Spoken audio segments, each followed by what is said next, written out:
Henry, Gloucester obviously go into this game with a good bit of form. Do you want to talk us through your try against Bristol to start with? Yeah, obviously it was a bonus point try, so I was delighted with that. Second half, just massive momentum shift for the boys, and credit to the forwards. You know, we had a big maul effort and then a scrum try as well.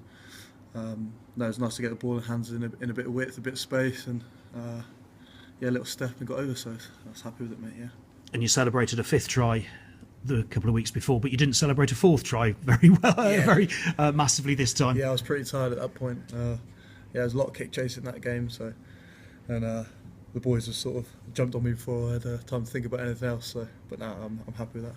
And you talk about the exertion there from the kick chase game. Just how physically fit have you got to be to execute that tactic? Because obviously it's something that Gloucester have really worked on in recent weeks. Yeah, definitely.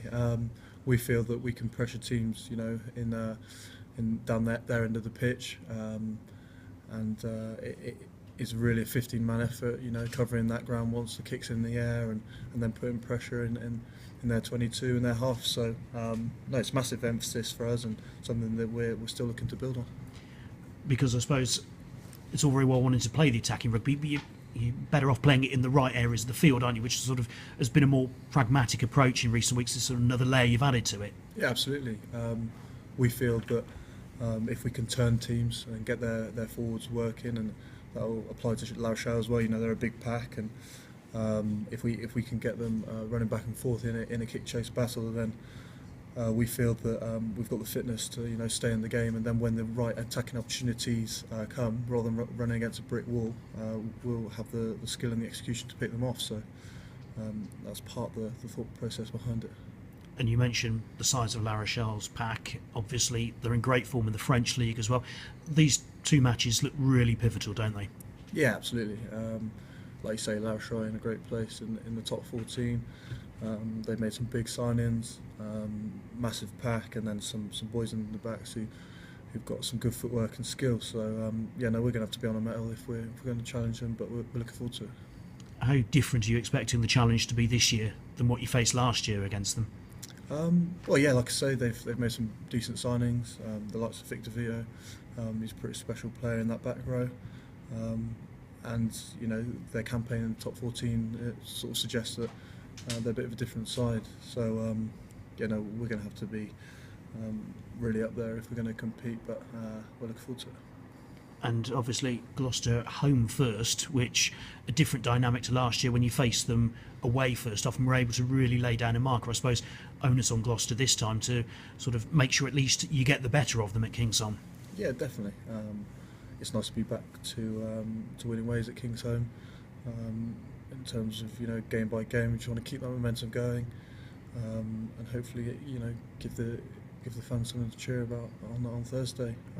It'll be a cool occasion, and it's one we're looking forward to. Yeah. And when you do have that sort of backing, and you've given them something to cheer about, how much of a difference does that make then back to you in turn? Yeah, massive. The Kingsholm crowd's very vocal, and it was packed against Bristol at the weekend, and like I said, when that momentum changes in the second half, and the crowd really get behind you. The boys love it, and it has a massive impact, so it's great. Yeah.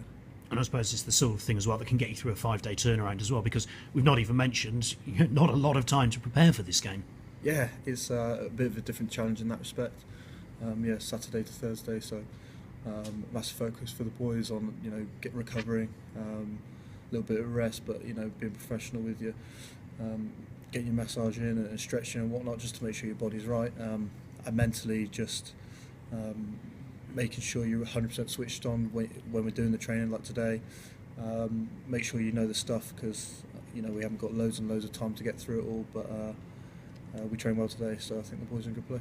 And Mr. May back from England duty as well, so I suppose added competition for you in that back division, but obviously you'll be looking to continue your form.